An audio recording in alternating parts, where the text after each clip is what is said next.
Hello student, आज हम TGT PGT के लिए कोऑर्डिनेट ज्योमेट्री टॉपिक पर डिस्कस करेंगे। तो ये कोऑर्डिनेट ज्योमेट्री यानी जो कार्तीय निर्देशांक हैं, इसका सबसे पहले फ्रांसीसी साइंटिस्ट दार्जिगे ने किया था। उन्हीं के नाम पर इसको हम कार्तिक निर्देशांक भी कहते हैं या समकोणिक कोऑर्डिनेट भी कहते हैं। इस पे हम दो एक्सिस लेते हैं परस्पर समकोण पर काटती हुई। इसको हम कहते हैं यक्स डैश, और ये हमारी वाई और वाई डैश, ये एक्स और एक्स डैश। ये इसका ओरिजिन कहलाता है मूल बिंदु। इस मूल बिंदु के कोऑर्डिनेट को हम 0,0 से लिखते हैं, यानी मूल बिंदु के निर्देशांक 0,0। और इस समकोणिक अक्ष को 4 भागों में डिवाइड किया गया।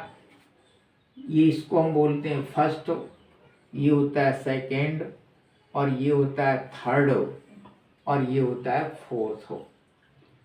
यानी इसको हम क्वाड्रेंट या चतुर्थांश भी कहते हैं।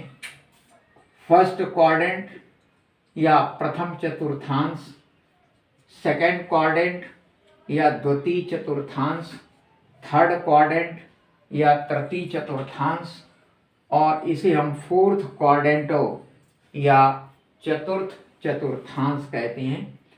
फर्स्ट क्वाड्रेंट में एक्स और वाई के कोऑर्डिनेट प्लस कामा प्लस होते हैं, यानी दोनों कोऑर्डिनेट हमारे पॉजिटिव होते हैं। सेकंड क्वाड्रेंट में एक्स का मान नेगेटिव और वाई का मान पॉजिटिव होता है, यानी इसके कोऑर्डिनेट -1 +1 होते हैं। थर्ड क्वाड्रेंट में एक्स और वाई दोनों हमारे नेगेटिव होते हैं, माइनस और माइनस। चतुर्थ क्वाड्रेंट में यानी फोर्थ क्वाड्रेंट में एक्स का मान पॉजिटिव और वाई का मान नेगेटिव होता है। तो इस प्रकार से किसी भी बिंदु की स्थिति ज्ञात करने के लिए दिकार्ते ने ये समकोणिक व्यवस्था या कार्तिक कोऑर्डिनेट व्यवस्था लागू की थी।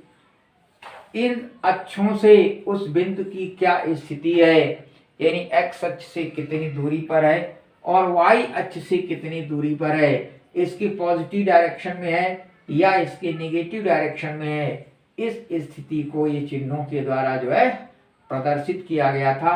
एक्स की स्थिति इधर धनात्मक होती है और इधर ऋणात्मक होती है, वाई की स्थिति इधर धनात्मक होती है और इसके नीचे की ओर ऋणात्मक होती है।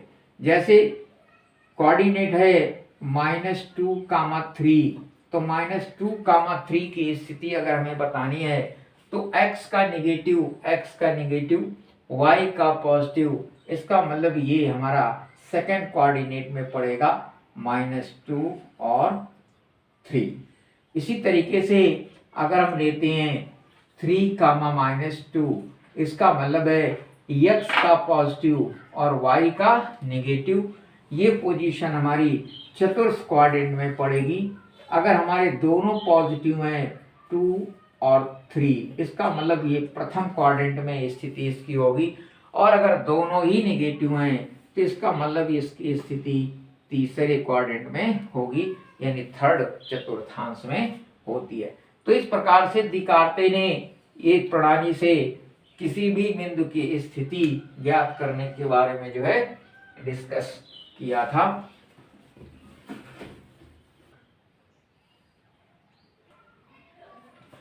अब इस कोऑर्डिनेट की सहायता से हम दो बिंदुओं के बीच की दूरी ज्ञात कर सकते हैं।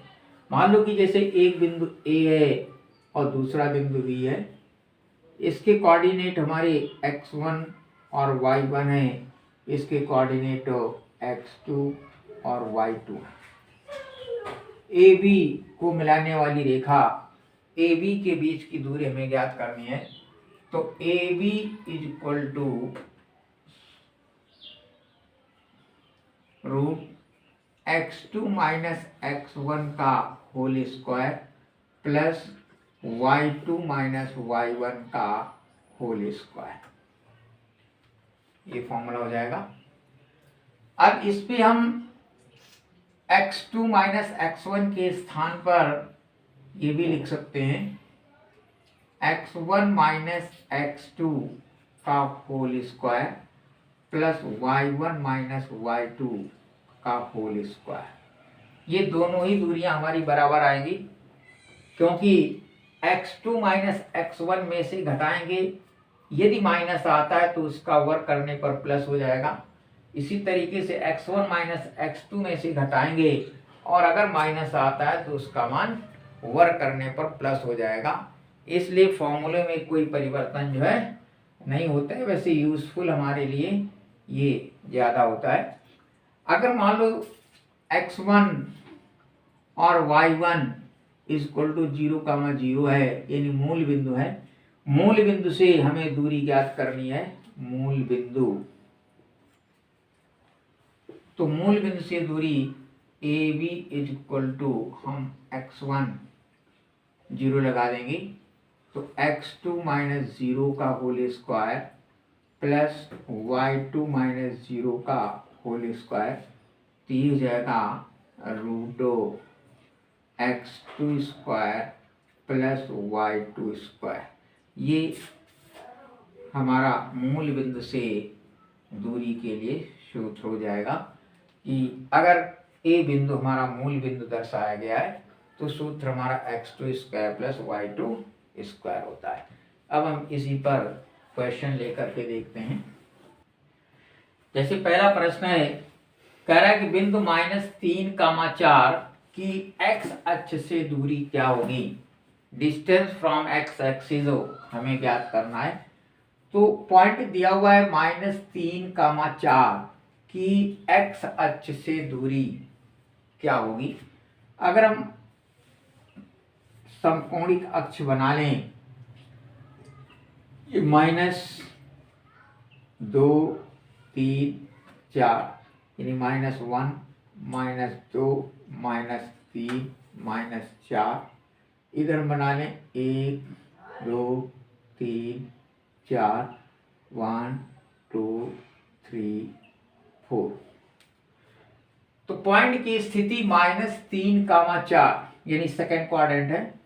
-3 ये है, 4 ये है, यानी इसका अगर हम लंब ऐसे डाल दें तो ये बिंदु की स्थिति A है, इसके कोऑर्डिनेट होंगे -3,4 A। ये जो पॉइंट हमने दर्शाया इसकी स्थिति है -3,4। तो दूरी पूछी गई बिंदु -3,4 की x अक्ष से दूरी क्या है। x अक्ष का मतलब ये हमारी x डैश है, ये y और y डैश है, ये हमारा ओरिजिन है। तो x अक्ष से 1 2 3 4 इकाई पर ये दूरी है। इसका मतलब x अक्ष से दूरी हमारी कितनी होगी, ये 4। ये आंसर हमारा जो है सही हो जाएगा। और अगर y अक्ष से दूरी पूछी जाती तो y अक्ष ये है, इस अक्ष से हम देखते तो -3, तब हमारा ये आंसर सही होता अगर y अक्ष से दूरी पूछी जाती।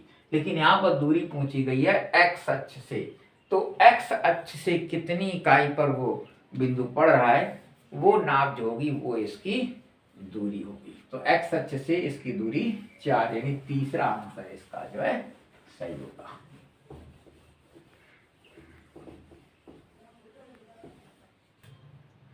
दूसरा क्वेश्चन है, बिंदुओं 5,0 तथा -12,0 के बीच की दूरी ज्ञात कीजिए। अगर इसको हम x1 और y1 मान लें, इसको हम x2 y2 मान लें, तो इनके बीच की दूरी AB बराबर सूत्र हम अपना लगाएंगे x2 माइनस x1 का whole square plus y2 minus y1 का होल स्क्वायर।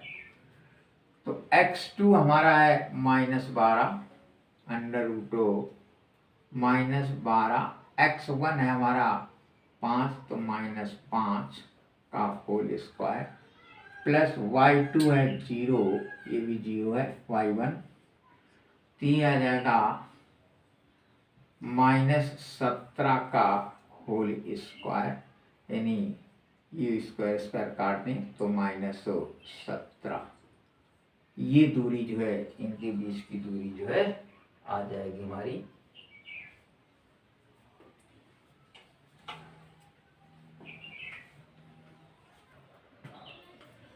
प्रश्न है हमारा कि x, y में एक संबंध ज्ञात कीजिए ताकि बिंदु x, y बिंदुओं 7, 1 और 3, 5 से समदूरस्थ हों। मान लो कि ये बिंदु हमारा x, y ये है, ओ बिंदु है, ए बिंदु एक ये है, इसके निर्देशांक हैं 7, 1 और एक बी बिंदु है, इसके निर्देशांक हैं 3, 5। ओ ए को हमने मिलाया और ओ बी को मिलाया।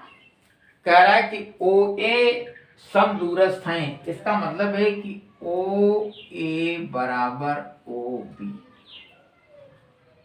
ओ से ए तक की दूरी ओ से बी तक की दूरी के बराबर है, ये समदूरस्थ का अर्थ है। अब हम ओ ए निकालेंगे, ओ बी निकालेंगे, दोनों को इक्वल कर दें तो इनके बीच में रिलेशन हमारा निकल आएगा। तो ओ ए हम सूत्र लगाएंगे √2, दो बिंदुओं के बीच की दूरी का फॉर्मूला, x2 - x1 का whole square plus y2 - y1 का होल स्क्वायर, सूत्र लगाया हमने। ये आ गया x - 7 का होल स्क्वायर प्लस y - 1 का होल स्क्वायर √2 ओ ए। इसी तरीके से हम ओ बी निकालेंगे, ओ बी हो जाएगा x - 3 का होल स्क्वायर प्लस y - 5 का होल स्क्वायर, ओ ए बराबर ओ बी के दिया जाएगा x - 7 का होल स्क्वायर प्लस y - 1 का होल स्क्वायर बराबर कर देंगे x - 3 का होल स्क्वायर प्लस y - 5 का होल स्क्वायर। रूट हमने दोनों तरफ से काट दिया। इसका अगर हम होल स्क्वायर खोल दें तो x² प्लस 49 और -7 दूनी 14 100, इसका खोल दें तो y² प्लस 1 और -2y इक्वल टू, इसका खोल दें तो x² प्लस 9 - 6 100, इसका खोल दें प्लस y² प्लस 25 - 10y।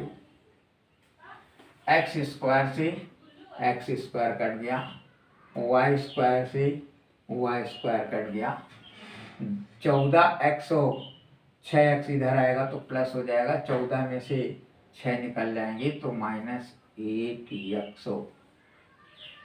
फिर 2y इधर है, 10y इधर आएगा ये तो प्लस हो जाएगा, तो 10y में से 2y निकलेंगे तो 8y प्लस के बचेंगे 8y इक्वल टू 1 को अगर हम उधर ले जाएं तो 24 हो जाएगा।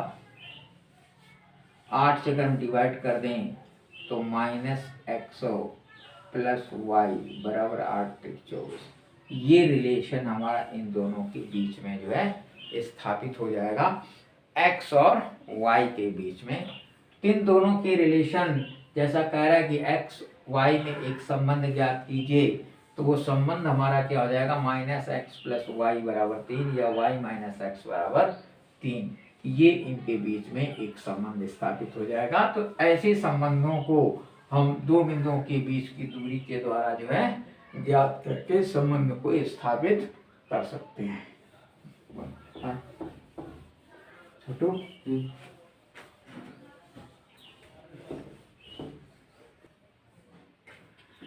अगला क्वेश्चन है कि किसी कक्षा में रखे डेस्कों की व्यवस्था की है। निकिता, गरिमा और जीविका क्रमशः ए 3,1, बी 6,4 और सी 8,6 पर बैठी हैं। क्या आप सोच सकते हैं कि ये एक ही सीध में बैठी हैं? तो एक ही सीध में बैठने के लिए चेक करने के लिए हम दो बिंदुओं के बीच की दूरी का फॉर्मूला इस्तेमाल करते हैं। ए बी निकालेंगे और बी सी निकालेंगे और ए सी निकालेंगे। तो ए बी बराबर हमने निकाला ए बी यानी 6 माइनस 3 का होल स्क्वायर प्लस 4 माइनस 1 का होल स्क्वायर, ये बराबर हो जाएगा 6 में से 3 गया 3 का वर्ग 9 प्लस 4 में से गया 3 का वर्ग 9 यानी √18। इसको हम लिख सकते हैं 3√2। 3 करना और 2 में 18। अब निकालेंगे BC बराबर BC है 8 माइनस 6 का होल स्क्वायर, 8 माइनस 6 का होल स्क्वायर प्लस 6 माइनस 4 का होल स्क्वायर, ये हो जाएगा √8 में से 6 गया 2, 2 का वर्ग 4, 6 में से 4 गया 2, 2 का वर्ग 4। इसको हम लिख सकते हैं √8 बराबर 2√2। अब निकालेंगे AC बराबर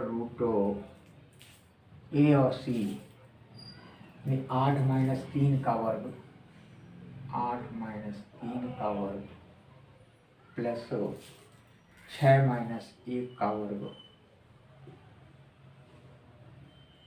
8 माइनस 3 यानी 5 का वर्ग, ये जाएगा 25 और 6 माइनस 1 5, 5 का वर्ग 25, ये जोड़ करके आ जाएगा √50। इसको हम लिख सकते हैं 5√2। अब हम देखेंगे कि AB प्लस BC बराबर AC के है क्या। तो AB है 3√2 प्लस ये BC है 2√2, तो 3√2 बराबर 5√2 योग होकर के, जो कि AC के बराबर है 5√2। अतः ये तीनों ही यानी निकिता, गरिमा और जीविका तीनों ही A, B और C तीनों एक ही रेखा में जो है बैठी हैं। इस प्रकार से हम इस सूत्र के द्वारा ऐसे प्रश्नों को भी जो है हल कर सकते हैं। इसी प्रकार से हम अगला प्रश्न देखते हैं कि दो बिंदुओं के बीच की दूरी दी हुई है। दो बिंदुओं के बीच की दूरी हमें एक कोऑर्डिनेट ज्ञात करना है।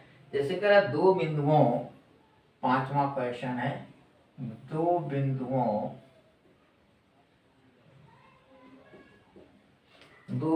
4, था 1,0 के बीच की दूरी 5 है। के बीच की दूरी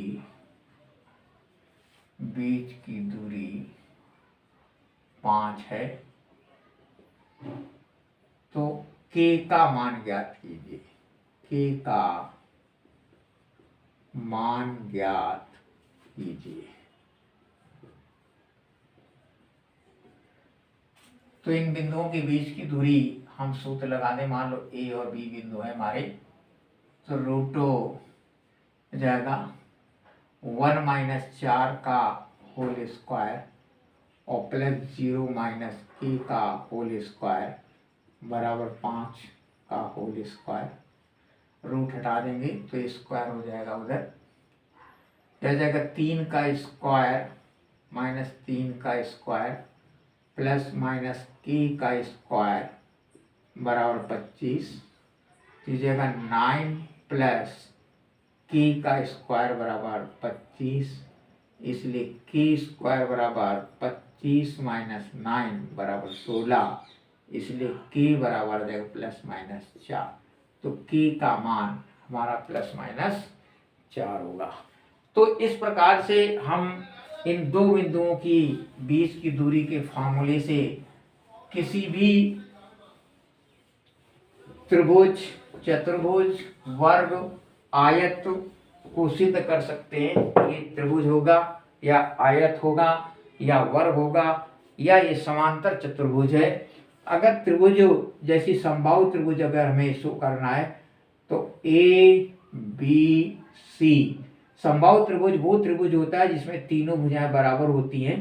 अगर हम ए बी बी सी और ए सी निकालें और तीनों भुजाएं बराबर हो जाएं तो समबाहु त्रिभुज हो जाएगा। वर्ग में ये 4 भुजाएं होती हैं, A B C D, A B B C C D और ए डी निकालें और ये अगर चारों भुजाएं बराबर हो जाएं तो ये वर्ग होगा। और अगर दो दो आमने सामने की भुजाएं बराबर हो रही हैं तो ये आयत होगा। इसी तरीके से समांतर चतुर्भुज में भी हम निकाल सकते हैं। और इस त्रिभुज के जैसे समद्विबाहु त्रिभुज है या समकोण त्रिभुज है, समकोण त्रिभुज अगर साबित करना है तो ए बी का वर्ग बराबर दो भुजाओं के वर्गों का योग तीसरी भुजा के वर्ग के योग के बराबर है, तो वो समकोण त्रिभुज होगा। तो इस प्रकार से हम समांतर चतुर्भुज, त्रिभुज, वर्ग, आयत आदि को जो है इस सूत्र के द्वारा जो है साबित कर सकते हैं। अब किसी रेखाखंड को हम दो भागों में विभाजित कर सकते हैं। एक किसी बिंदु के द्वारा, एक होता है अंता विभाजन और एक होता है बाह्यता विभाजन। तो रेखाखंड का विभाजन, रेखाखंडों का विभाजन, तो रेखाखंड का विभाजन एक अंता विभाजन होता है, अंता विभाजन, और दूसरा होता है बाह्य विभाजन, बाह्य विभाजन।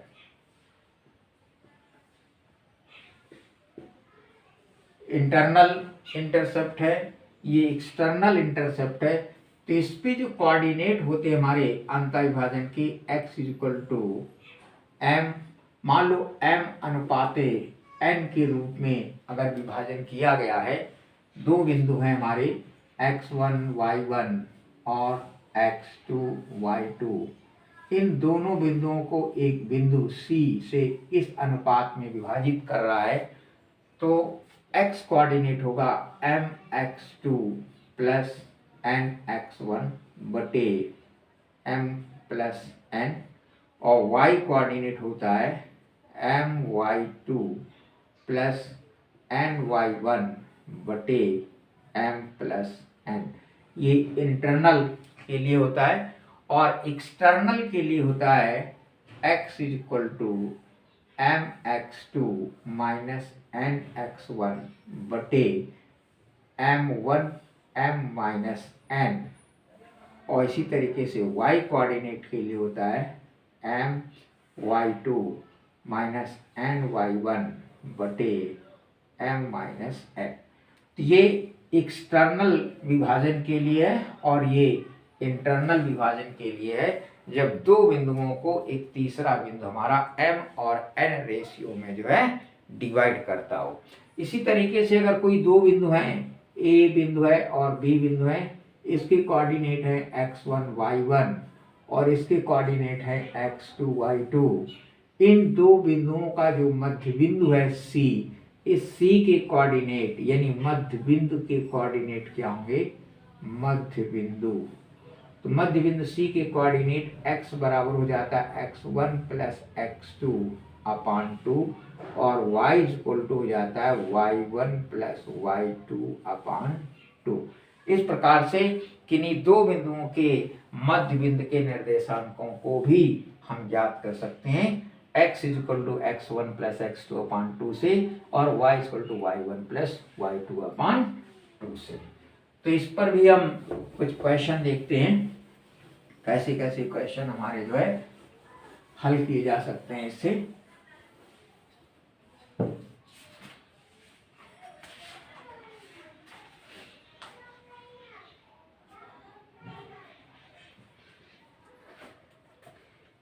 जैसे कह रहा है एक बिंदु 7,6 बिंदु है 7,6 तथा 3,4 को मिलाने वाली रेखाखंड को 1:2 के अनुपात में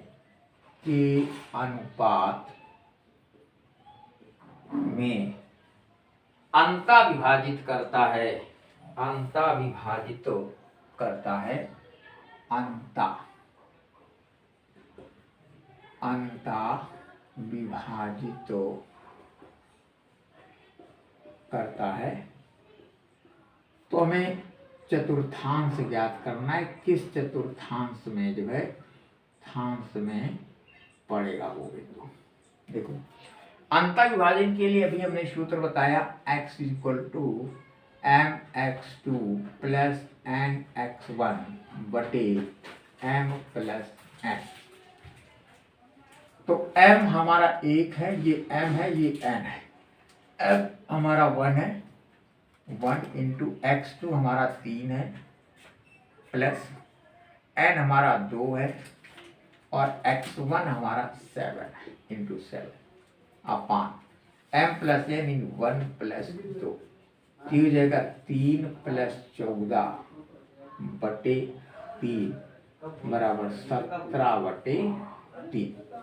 इसी तरह y निकालेंगे हम, y बराबर my2 प्लस ny1 बटे m प्लस n।